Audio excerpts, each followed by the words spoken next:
ആചാരങ്ങളും അനുഷ്ഠാനങ്ങളും 30 ഈശ്വര ചൈതന്യങ്ങളും സൃഷ്ടികളും ഒക്കെ ചേർന്ന് നിൽക്കുന്ന ഈ അനുഷ്ഠാന കലയെ പുതിയ തലമുറ ചേർത്ത് പിടിക്കുകയും ഏറെ വ്രതശുദ്ധിയോടെ ആത്മാർത്ഥതയോടെ പ്രാർത്ഥനയോടെ അവരും അത് സ്വീകരിച്ച് മുന്നോട്ട് കൊണ്ടുപോകുന്ന കാഴ്ചകളാണ് ഇപ്പോൾ ഓരോ അമ്പലങ്ങളിൽ നിന്ന് കാണാൻ സാധിക്കുന്നത്. അത് ഏറെ സന്തോഷം തരുന്നൊരു വസ്തുതയാണ്. നമുക്ക് ഇന്ന് ഈ കരിയാത്തൻകാവിലെ ഉത്സവാഘോഷങ്ങളെക്കുറിച്ചും അതിൻ്റെ ചടങ്ങുകളെക്കുറിച്ചും കുറച്ച് കാര്യങ്ങൾ മനസ്സിലാക്കാം. നമസ്കാരം. നമ്മളെ പൂർവികരായിട്ട് കൊണ്ടാടിയൊരു കുലത്തൊഴിലാണ് തെയ്യം, ചെണ്ട ഇങ്ങനെയുള്ള തൊഴിലുകളാണ് നമ്മൾ ചെയ്തുകൊണ്ടിരിക്കുന്നത്.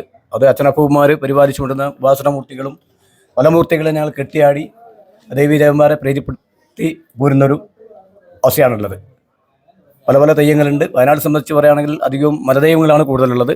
ഉഗ്രമൂർത്തികളായ ദൈവങ്ങളൊക്കെ വെച്ചിട്ടുണ്ടെങ്കിൽ നമ്മൾ കാസർഗോഡ്, തലശ്ശേരി, പയ്യന്നൂർ ആ ഭാഗത്തൊക്കെയാണുള്ളത്.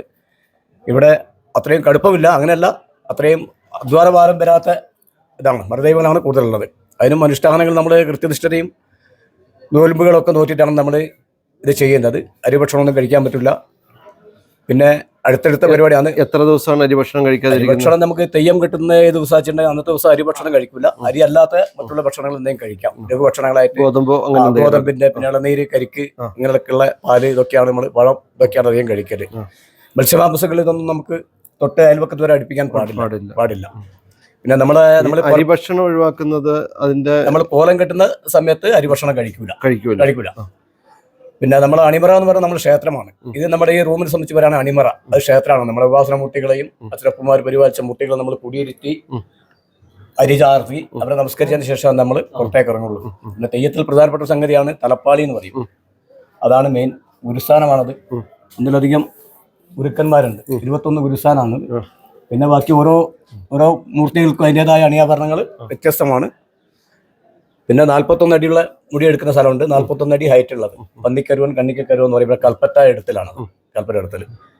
അങ്ങനെ പിന്നെ അതിൻ്റെ കരിയാത്തൻ, വയനാടിൻ്റെ ഒരുപാട് നമ്മൾ മുപ്പേനാട് ദേശത്ത് പറയുകയാണെങ്കിൽ ഒരു കരിയാത്തൻ്റെ ഒരു ദേശങ്ങളാണ് കരിയാത്ത ദേവൻ.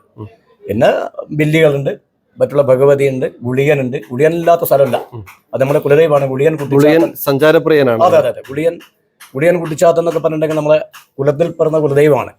അവർ നമ്മളെ അത്രയും ഉപാസന കൊണ്ടെടുക്കുന്ന പരിപാലിച്ചുകൊണ്ട് നടത്തി പോരുന്നുണ്ട്.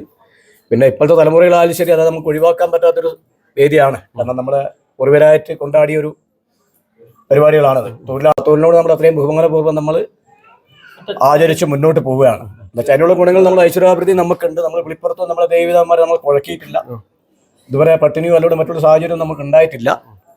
പിന്നെ അതുപോലെ തന്നെ മറ്റുള്ള നമ്മൾ ഓരോ സ്ഥലത്തെത്തിക്കായാലും നമ്മൾ അവരെ വണങ്ങാനും നമ്മൾ വണങ്ങാനും പിന്നെ അതിനൊരു വേദിയാണത്. പിന്നെ ദേവന്റെ ഒരു സന്നിധി പോയി കഴിഞ്ഞാൽ നമുക്ക് അവിടെ അണിയാൻ ദേവന്റെ ഒരു മുതലുണ്ട്. വളയായിട്ടും താലിയായിട്ടും ചന്ദ്രക്കലയായിട്ടും അവിടെ ദേവന്റെ സ്വർണത്തിന്റെ അത് നമുക്ക് ആചാരപൂർവ്വം പട്ടുംപളിയും തരിക എന്ന് പറയും. തുടക്കം അവിടെ ക്ഷേത്രത്തിൽ നിന്ന് ഇവരെ ഊരാളന്മാർ നമുക്ക് പട്ടുംപളിയും തന്ന് അതിന്റെ അടിയന്തരത്തിന്റെ അവകാശികളുണ്ട്. ഇനി നമ്മളെ പുറത്തുള്ള ആൾക്കാർ എല്ലാവരും അവകാശികളല്ല, ഇതിന് അടിയന്തര അവകാശികളുണ്ട്. ഇപ്പോൾ ചെയ്തുകൊണ്ടിരിക്കുന്നത് അവകാശിയാണ് അനിയൻ. പിന്നെ നമ്മളൊക്കെ സംബന്ധക്കാരനും ഒരുവൊക്കെയാണ്. അപ്പോൾ അത് വാങ്ങിയതിന് ശേഷം നമ്മൾ ഇതിന് തുടക്കം കുറിക്കുള്ളൂ. നമ്മളൊക്കെ ഒരു ക്ഷേത്രത്തിൽ പോകുന്ന സമയത്ത് കൗതുകത്തോടെ കണ്ടുപോരും ഒരു തെയ്യം നിറഞ്ഞാടുന്നതൊക്കെ. പക്ഷേ അതിലൊക്കെ എനിക്കും പുതിയൊരു അറിവാണ്. ഇപ്പോൾ ഇവർ പറഞ്ഞു 21 അല്ലേ? 21 ആചാരമുദ്രകൾ, അതുപോലെ തളകൾ, കൈത്തളകൾ, കാൽത്തളകൾ, ശിരോവസ്ത്രം അടക്കം എല്ലാം അത് ഒരു സ്കൂളിൽ പഠിപ്പിച്ചെടുക്കുന്നതല്ല, പാരമ്പര്യമായിട്ട് അച്ഛനപ്പൂപ്പന്മാരായിട്ട് ഇവർ ചെയ്തു വരുന്നതാണ്. അതിൽ ഒരു വ്യത്യാസവും വരുത്തുന്നില്ല. അരിഭക്ഷണം വരെ മാറ്റിവെച്ച് എല്ലാ വ്രതശുദ്ധിയോടും കൂടെ ചെയ്യുകയാണ്. ശരിക്കും ഈ ചരിത്രങ്ങളെല്ലാം രേഖപ്പെടുത്തേണ്ടതല്ലേ? അങ്ങനെ രേഖപ്പെടുത്തിയിട്ടുണ്ടോ? രേഖപ്പെടുത്തുന്നുണ്ട്. ഇതിൽ ആധാർ ഒരു പട്ടുംപളിയും കൊടുത്ത് ഒരു പണിക്കർ സ്ഥാനം ഒക്കെ കിട്ടിയിട്ടുണ്ട്. അതല്ല, അടുത്ത തലമുറയ്ക്ക് ഇത് കിട്ടാൻ വേണ്ടിയിട്ട് നമ്മളത് രേഖപ്പെടുത്തി എഴുതി വെച്ചിട്ടുണ്ടോ? അതുണ്ട്. അടുത്ത തലമുറകളായിരിക്കുന്ന കണ്ണികൾ ഉണ്ടെങ്കിൽ അതിന്റെ അനന്തരാവകാശികളായിട്ട് അവരെ ഞാൻ പറയുന്ന വാമൊഴി പോലെ പഠിപ്പിച്ചു കൊടുക്കുകയാണോ, അതല്ല അതിനൊരു പുസ്തകം പോലെ എഴുതി വെച്ചിട്ടുണ്ട്? ഓരോന്നിനും ഓരോ മന്ത്രോച്ചാരണങ്ങളും മൂലമന്ത്രങ്ങളും അടിസ്ഥാന മന്ത്രങ്ങളൊക്കെ ഉണ്ട്. അതിന് രേഖപ്പെടുത്തിയിട്ടുണ്ട്. അതിന് തോറ്റങ്ങളുണ്ട്. ഓരോ താളിയോലകളിലാണോ അല്ല പുസ്തകങ്ങളിലോ? പുസ്തകങ്ങളുണ്ട്. നഷ്ടപ്പെട്ടു. പണ്ടത്തെ അതിലൊക്കെ നഷ്ടപ്പെട്ടു. ബുക്കിലൊക്കെ പകർത്തിയിട്ട് അത് അടുത്ത തലമുറയിലായിരിക്കുന്ന കുട്ടിയൊക്കെ പഠിപ്പിച്ചു കൊടുത്തും മുഖത്തെഴുത്ത് ഇങ്ങനെയുള്ള കാര്യങ്ങളൊക്കെ പഠിപ്പിച്ചു കൊടുക്കണം. എന്ന് വെച്ചാൽ ഇതൊന്നും കാലഹരണപ്പെടാൻ പാടില്ല. നമ്മളെ കുട്ടികൾക്ക് ഇത് പൂർവികരമായിട്ട് അവരുടെ ജീനിൽ തന്നെ ഇതുണ്ടാവും. എന്ന് വെച്ചാൽ നമുക്ക് നമ്മൾ പറഞ്ഞ മലയം സമുദായത്തിൽപ്പെട്ട ആൾക്കാരാണ്. കെട്ടിയാടെന്ന് പറഞ്ഞാൽ ഒരുപാട് സമുദായക്കാരുണ്ട്. പെരുവണ്ണാനുണ്ട്, മുന്നൂറ്റനുണ്ട്, അഞ്ഞൂറ്റനുണ്ട്, മലയനുണ്ട്. അപ്പോൾ അതിൽ മലയാള സമുദായത്തിലാണ് നമ്മൾ വരുന്നത്. നമുക്ക് നേരിട്ട് മഹാവിഷ്ണുവിൽ നിന്നും പരമശിവനിൽ നിന്നും നേരിട്ടാണ് നമുക്ക് അറിവ് ലഭിച്ചത്. അതായത് നമ്മളെ ഈ ചരിത്രങ്ങളും കാര്യങ്ങളൊന്നും എവിടെ എഴുതി വെക്കപ്പെട്ടതല്ല. അതിൻ്റെ ഒരു ചരിത്രം പറയുന്നത് വെച്ചിട്ടുണ്ടെങ്കിൽ അത് മഹാവിഷ്ണുവിൽ നിന്നാണ് ഈ അറിവുകൾ മൊത്തം പണ്ട് മലയനുണ്ടായ സമയത്ത് മലയന് നേരിട്ട് കൊടുത്തതാണ്. അപ്പോൾ ആ ചരിത്രത്തിൻ്റെ ഭാഗമായിട്ട് തന്നെ ആ പണ്ട് കാലത്തുണ്ടായിരുന്ന ഒരു പെരുമലയൻ അയാളിൽ നിന്നാണ് ഈ അറിവ് പകർന്നു വന്നത്. അതെ, അതിൻ്റെ അറ്റ എവിടെയാണെന്നൊക്കെ നോക്കിക്കഴിഞ്ഞാൽ നമ്മൾ മണിപ്രവാളം പോലത്തെ ബുക്കുകളെല്ലാം വായിച്ചു കഴിഞ്ഞാൽ അതിനകത്ത് മനസ്സിലാക്കാൻ കഴിയും. പിന്നെ അത് കണ്ടുപിടിക്കുക എന്ന് പറഞ്ഞിട്ടുണ്ടെങ്കിൽ അത് ആർക്കും അങ്ങനെ പ്രവചിക്കാൻ പറ്റാത്തൊരു കാര്യം. കാരണം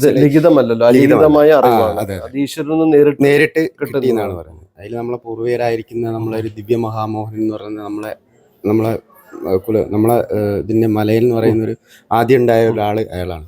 അയാൾ ഭഗവാൻ പരമശിവന് കണ്ണേറ് വന്ന സമയത്ത് ശിവന്റെ കണ്ണേറ് മാറ്റാൻ വേണ്ടിയിട്ടാണ് അയാള് രൂപം കൊണ്ടത്. അതായത് പുറ്റിൽ നിന്ന് രൂപം കൊണ്ട ആളാണ് മലയിൽ എന്ന് പറയുന്നത്. അതും പരമശിവനാൽ സൃഷ്ടിക്കപ്പെട്ട ആളാണ്.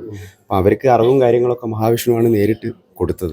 ആ അറിവാണ് പകർന്ന് ഇന്നത്തെ ഈ തലമുറ വരെ എത്തിച്ചേരുന്നത്. ഇനി ഈ മുഖത്തേക്കൊന്ന് ശ്രദ്ധിച്ചു നോക്കൂ. ആ മുഖത്ത് വരച്ച ആ ചിത്രം, അതിൻ്റെ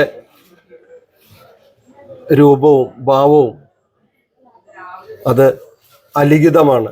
അത് ഈശ്വരനിൽ നിന്ന് നേരിട്ട് ലഭ്യമായതാണ്. അത് അവരുടെ ജീനുകളിൽ വരെയുണ്ട്. അടുത്ത തലമുറയ്ക്ക് ആ രീതിയിലും അലിഖിതമായും കൈമാറ്റം ചെയ്യപ്പെട്ടു പോവുകയാണ്. അപ്പോൾ മുഖത്തിൻ്റെ എല്ലാ ഭാഗങ്ങളും ഒന്നോടെ നിർത്താം. നിന്നും